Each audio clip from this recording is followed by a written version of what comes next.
নমস্কার, meiosis educational প্ল্যাটফর্মে সবাইকে আবার একবার স্বাগত। আজকের বিষয়টা একটু অন্যরকম।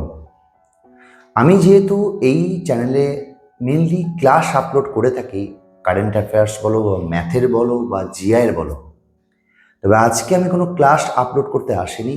আজকে আমি একটা গুরুত্বপূর্ণ বিষয় নিয়ে তোমাদের সাথে আলোচনা করতে এসেছি।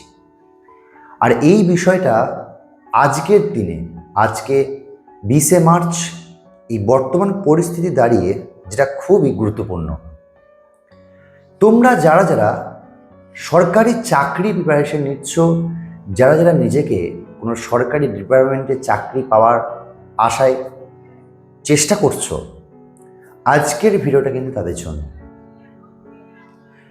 তোমরা যারা যারা আমাকে কল বা মেসেজ করছো, লাস্ট কয়েকদিন ধরেই আমার কাছে এই কল মেসেজগুলো আসছে যে দাদা ডাব্লিউপি কেপি পরীক্ষা কবে হবে,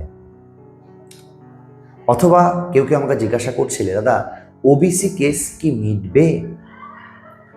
আমি এই প্রসঙ্গে সবাইকে একটা কথা বলেছিলাম, আমি আবার একবার সেই কথাটা বলছি। সরকার যদি চায় তাহলে মিটবে, সরকার যদি না চায় তাহলে মিটবে না। এটা সত্যি কথা বলছি, বিশ্বাস রাখো আমার উপর, এবং সেটাই হচ্ছে।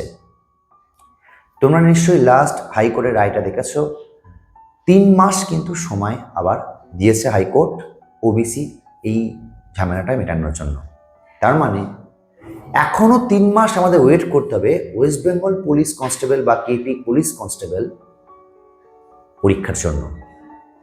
3 মাস বাদ দাও, 4 মাস কি 5 মাস ম্যাক্সিমাম যদি ধরে রাখি, সেই হিসাব ধরে যদি ধরলাম 3 মাসের মধ্যে রেজাল্ট বেরিয়ে গেল, ওবিসি কেস মিটে গেল, তাহলে পরীক্ষা 4 নম্বর মাসে হবে।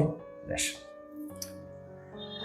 প্রথমত ডাব্লিউবিপি কনস্টেবল বা কেপি কনস্টেবল কারা দেয় সেটা জানতে হবে। গ্রাম বাংলার সেই মানুষগুলো যারা দিন রাত এক করে খাটছে এই আশায় যে তাদের ছেলেমেয়েরা একটা সরকারি চাকরি পাবে।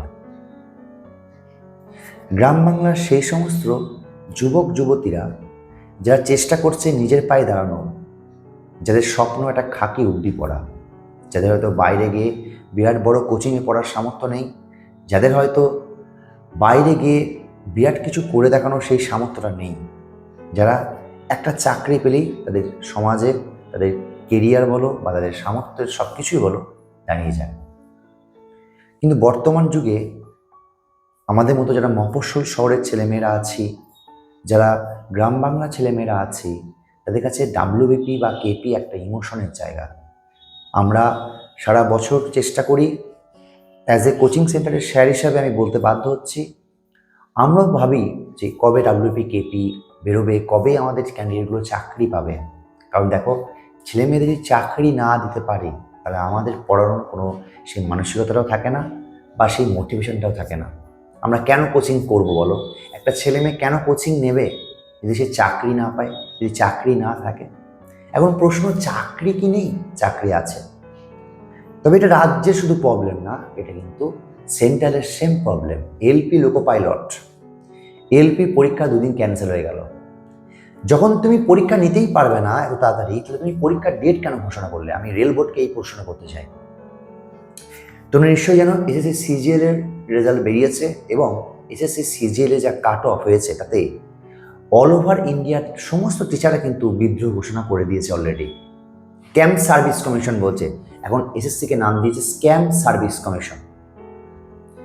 টেকনিশিয়ানের রেজাল্ট বেরিয়েছে গ্রেড 3, কাট অফ গগনচুম্বী। কি করে পসিবল? প্রশ্ন থেকেই যায়। তো কারা রুখে দাঁড়াবে? আমি, তুমি? সেটাই প্রশ্ন। তাই আমি আমাদের মাননীয় মুখ্যমন্ত্রীর কাছে একটাই অনুরোধ করব, আপনি যত তাড়াতাড়ি সম্ভব চেষ্টা করুন যাতে ওবিসি কেসটা মিটে যায়। না হলে এই গ্রাম বাংলার ছেলেমেয়েরা, এই সমস্ত মফস্বল শহরের ছেলেমেয়েরা কিন্তু এখনো আশায় বুক বাঁধছে একটা চাকরি পাওয়ার। তাদের কাছে প্রচুর টাকা পয়সা নেই যে তারা বাইরে গিয়ে ইউপিএসসি কোচিং নেবে, তারা বাইরে গিয়ে ডাব্লিউবিসিসি কোচিং নেবে। তাদের কাছে কিন্তু ডাব্লিউপি আর কেপিটাই কিন্তু একটা স্বপ্ন। মাঝে মধ্যে আমারও ফ্রাস্ট্রেশন লাগে যে এই যে পরীক্ষা বারবার কেসের পর কেস হচ্ছে, ছেলে মেয়েগুলো কোথায় যাবে? বর্তমান যুগে দাঁড়িয়ে একটা শিক্ষিত বেকার ছেলের দাম মাত্র 500 কি 1000 টাকা। যারা টিউশন করো, যারা আমাদের মতো টিউশন টিচার, যারা বাড়ি বাড়ি গিয়ে টিউশন পড়াও, হয়তো আমি পড়াই না, আমার কোচিং আছে, হয়তো কোচিংটা একটু হলেও দাঁড়িয়ে গেছে, কিন্তু অনেক ছেলে মেয়ে আছে যারা বাড়িতে বাড়িতে টিউশন পড়ায়। তাদের ভ্যালুটা কত? 500 টাকা, 1000 টাকা, যে ডিএড করছে। তাই সত্যি কথা বলতে আমি ভিডিওটা বানাতাম না, কিন্তু বর্তমান যা পরিস্থিতি সেই জন্য আমি ভিডিওটা বানালাম। তোমরা কমেন্ট করে জানাও তোমাদের কি মনে হচ্ছে, তোমাদের মনে কি আসছে, এর পরনীয় স্টেপ কি হতে পারে, কি করা উচিত আমাদের এখন। তোমরা কমেন্ট করো, আমি দেখতে চাই। আর একটা কথা বলে রাখি, যারা আমাদের নতুন ব্যাচে ভর্তি হতে চাও, আমাদের ব্রাঞ্চ কাটোয়াতে এবং জ্ঞানদাস কাঁদরাতে আছে, তারা আমাদের সাথে যোগাযোগ করতে পারো। কন্ট্যাক্ট নাম্বার স্ক্রিনে দেওয়া আছে, তোমার সেখানে কল করে নিজের নাম নথিভুক্ত করতে পারো। এপ্রিল মাস থেকে কিন্তু আমাদের নতুন ব্যাচ শুরু হচ্ছে। সবাইকে অসংখ্য ধন্যবাদ। সবাই ভালো থেকো, সুস্থ থেকো।